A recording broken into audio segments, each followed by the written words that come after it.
Bahala ka dyan sa buhay mo. Kasama mo yung mga DDS. Iusap sa inyo, mga kaibigan, mga kababayan. Oh. If you love your country, you love the Philippines, Oo. please help us preserve the sovereignty. Ay, hindi. Mahal namin ang Pilipinas. Kaya ayaw namin kayo. Bahala kayo dyan. No? Kasi sila na lang ho ang nagiging sanhi, ang dahilan kung bakit ang gulo-gulo ng Pilipinas, mga kababayan. Sila lang ho, mga bossing. Pero mo, buwan-buwan, nung nakakalaya pa si dating Pangulong Duterte, linggo-linggo may mautog. Di ba? Puro paninira, puro walang katotohanan yung mga sinasabi.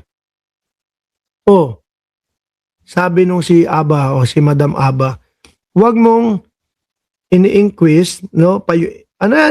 Pinahirapan mo pa akong magbasa.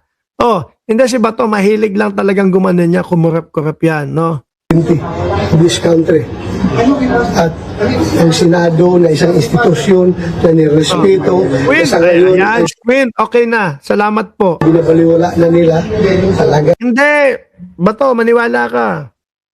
Nakasaad, no? Pagka 6 na taon pababa, yung kaso, poproteksyonan ng Senado, hindi pwedeng arestuhin. Pero kapag ka 6 na taon pataas, ang kaso ng isang senador, pwede papasukin. Kaya ready po tayo. Baka mamaya nag-aalmusal pa lang ho si Director Matibag. Baka naman, no, maimbitahan po namin kayo dito sa Mark Ramos Channel. Pero kung sakali man pong hindi, alam naman namin na busy kayo.